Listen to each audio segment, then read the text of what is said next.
time is almost over. As a man on the sea and surfing, anything that's higher than 2'6" is about, it's okay. Anything higher than 5 meters is okay. Long term, my time with my people is limited. So I spend time helping people, using my skills as an engineer to manifest positive change within their role. So thank you for inviting me here. My partner, Terry Rebecca Crawford. She's from Hastings, Heritonga. And we came to this house maybe June, July, with Roland to look at how perhaps it could be redeveloped.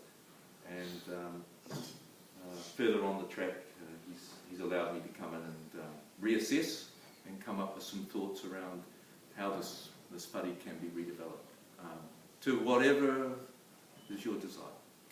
I currently work in earthquake strengthening buildings. We shut down a school recently in Dannevirke South.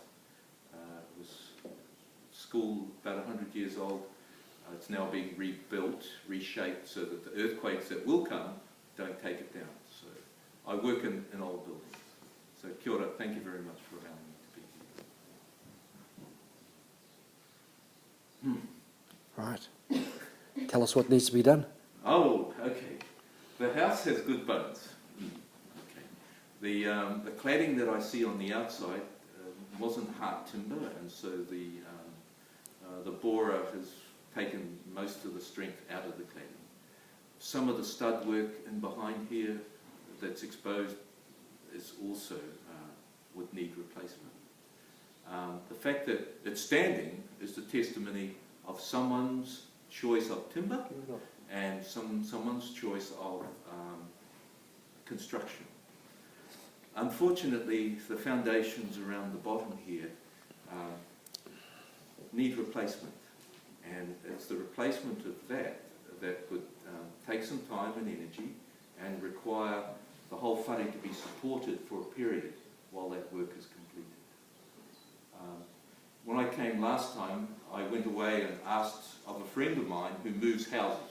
He moves houses all over the Motu, and his name is, he's the Fistonich transportation people, and they said they could move this anywhere you liked in one piece. In other words, they could move it that way or this way, or they could lift it straight up. Now he's one, the Fistonich people are one of many people who can lift whare. This is not a big whare. It's an awkward lift, but it can be lifted in order to do the foundations underneath. And then it can be put down exactly where it is, or it could be put down wherever you wish. There is an abundance of space here.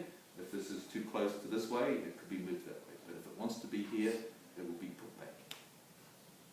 And then when it's put back, it'll be on foundations that haven't failed. All these foundations around the outside have broken.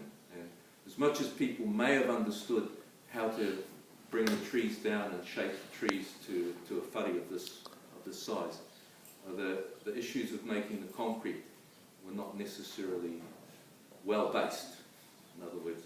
And so putting new foundations down the edges, around the edge, and putting new foundations within, then allows me to use the engineering, because that's sort of like a house, and the engineering to make sure that we can put some strength within the foundations and maybe on the outside of the walls here, in order to make sure that for the next 50, 100 years there's enough strength in the structure.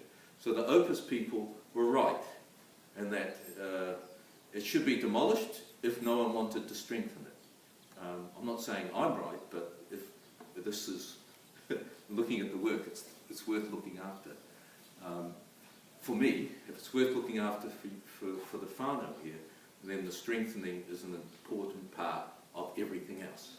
It's not something you do afterwards because you thought about it afterwards. It's about lifting, strengthening the foundations, and then strengthening the sides so this doesn't want to open up in an earthquake. And that's the real risk, is when this shakes, this pole here, which is supporting probably, is there a large piece of